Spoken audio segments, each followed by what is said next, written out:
जय महाराष्ट्र मित्रांनो, भारताचा जो अर्थसंकल्प आज सादर करण्यात आलेला आहे, त्यामधील काही महत्त्वाच्या ठळक बाबी आपण या व्हिडिओमध्ये विस्तारित चर्चा करणार आहोत.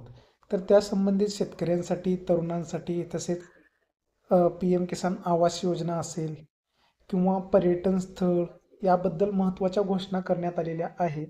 तर त्याबद्दलच या व्हिडिओमध्ये आपण सविस्तर माहिती घेणार आहोत. तत्पूर्वी चॅनलला नवीन असाल तर लाईक आणि सबस्क्राईब करा. सर्वप्रथम मित्रांनो, PM किसान सन्मान निधी योजनेअंतर्गत जवळपास 12 कोटी लोकांना आर्थिक सहाय्य दिलं जातं भारतीय शासनाकडून. त्याचबरोबर प्रधानमंत्री पीक विमा योजनेअंतर्गत 4 कोटी शेतकऱ्यांना प्रत्यक्ष लाभ मिळालेला आहे.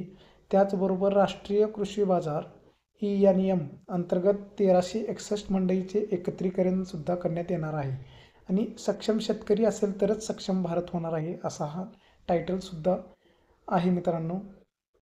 पर्यटनामध्ये बघायला गेलं तर पर्यटनासाठी आता लक्षद्वीपला प्रोत्साहित करण्यात येणार आहे भारतीय शासनाकडून पुढील काळात मित्रांनो.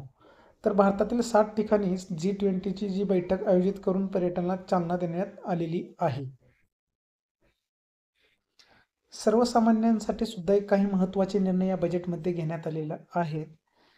प्रधानमंत्री आवास योजनेअंतर्गत जे ग्रामीण भागात राबवले जाते त्यासाठी 3 कोटी घरांचे लक्ष्य पूर्ण जवळपास करण्यात येणार आहे आता या आर्थिक वर्षामध्ये आणि पुढील 5 वर्षात आणखी 2 कोटी घरांचे लक्ष्य सुद्धा पूर्ण केले जातील, असं आश्वासन सुद्धा बजेटमध्ये आज भारताच्या अर्थमंत्र्यांनी केलेले आहे. त्याचबरोबर या बजेटमधून नेमकं सर्वसामान्य शेतकरी तसेच तरुण वर्ग यांना नेमकं काय मिळालं हे आपण या व्हिडिओमध्ये व्यवस्थितरित्या पाहूया. सर्वप्रथम तर टॅक्समध्ये कुठलाही बदल करण्यात आलेला नाही. तसेच मध्यमवर्गीयांसाठी सरकार गृहनिर्माण योजना आणणार आहे पुढील आर्थिक वर्षात. येत्या 5 वर्षात 2 कोटी घरे सुद्धा बांधली जाणार आहेत PM आवास योजनेअंतर्गत आणि दर महिन्याला 300 युनिट वीज मोफत सुद्धा दिली जाणार आहे आता. हे एक अतिशय महत्त्वाचं निर्णय म्हणायला पाहिजे.